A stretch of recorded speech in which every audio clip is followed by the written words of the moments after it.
In this Fusion 360 video, we'll take a look at how to create a T-spline form based on a calibrated reference image. With the freeform capabilities that come along with sculpting in Fusion 360, this is a really common workflow.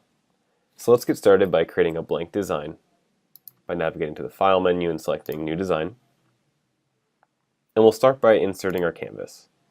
Under Insert, we'll select Attach Canvas, and we'll select this face. In the dialog window, we'll select our image, this utility knife, and we'll click Open. And you'll see this rotated 90 degrees, so I'll use this rotate manipulator to position it properly. I'll lock it in at 90. I'll scale it up just so it's a bit easier to see using the scale manipulator.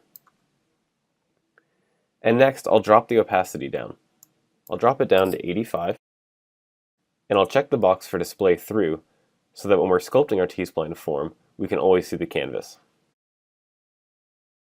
I'll click OK, and you'll see that in the browser, we now have our canvas in the canvas folder. I can right-click on our canvas and select Calibrate, and I'll look at our canvas from the right-hand side by clicking on the View Cube, and I'll click 2 points to calibrate our image. With my 2 points selected, I'll enter in the value. In this case, it's 180 millimeters, and I hit Enter, and my image is calibrated properly. Next, I'll create a form, and specifically we'll create a box. I'll place my box on this plane right here, place its center point on the origin, and draw it its 2D profile. I'll set the length equal to 175 millimeters, its width equal to 35 millimeters, and its height equal to 25 millimeters. As you can see, there's more detail running around the length of the knife, so I need to add more faces in this direction. In this case, I'll set the length faces from 2 to 5, and now we have more faces going that way. Lastly, I know that my utility knife needs to be symmetrical, so under Symmetry, I'll change it from None to Mirror, and I'll apply Height Symmetry. This green line now indicates the symmetry that exists in my T-spline form. Our T-spline primitive is now in place, but we need to edit its geometry to better match our reference picture. To do this, I'll start the Edit Form tool, and I'll start by window selecting these faces right here. To do this, I'll click and hold, and drag left to right to draw a window around these faces. I can use the planar manipulator to move these up to match the top profile, and I'll window select the bottom face and rotate it and position it properly.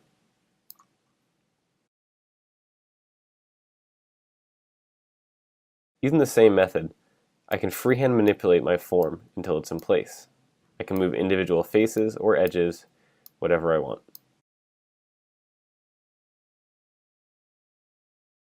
So we'll manipulate this form until we roughly approximate the reference image behind it. By using the planar manipulator and the single rotate manipulator, I know that I'm changing my geometry in a plane, but I'm not changing it in and out of the screen. In doing this, I'm able to keep a really nice and consistent form while just worrying about the directions that I need to worry about. For finer details, I'll select individual edges, and I'll pull this down and our form is really starting to take shape.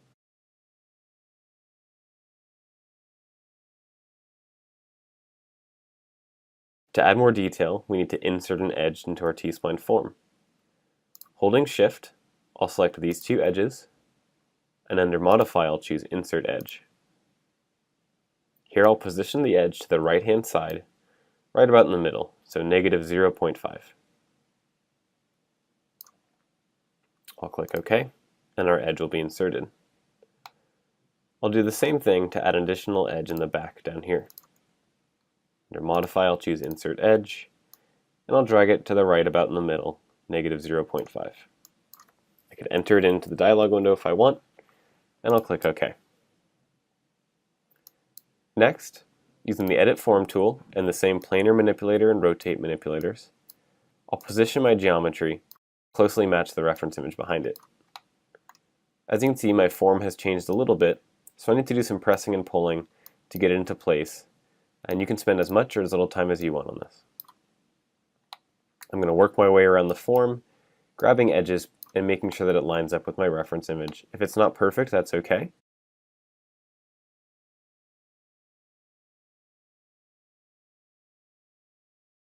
I'm going to work my way around grabbing edges and moving them until I match the reference image behind it. To add really precise detail, we're actually going to use a new command, the insert point command. Under Modify, I'll choose Insert Point. I'll click once, and when I click again at this bottom edge at the midpoint, I create an edge from midpoint to midpoint. I'll click OK, and my edge is inserted. I'll do the same back here to add some detail to the back of the utility knife. Again, with my new geometry, I'll go back to Edit Form and press and pull on my surface until I get the result that I want.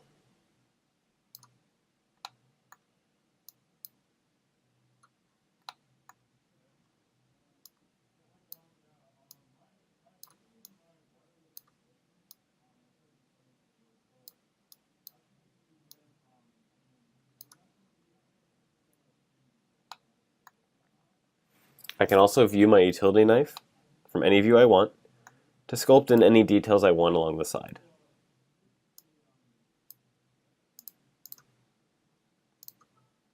There you have it.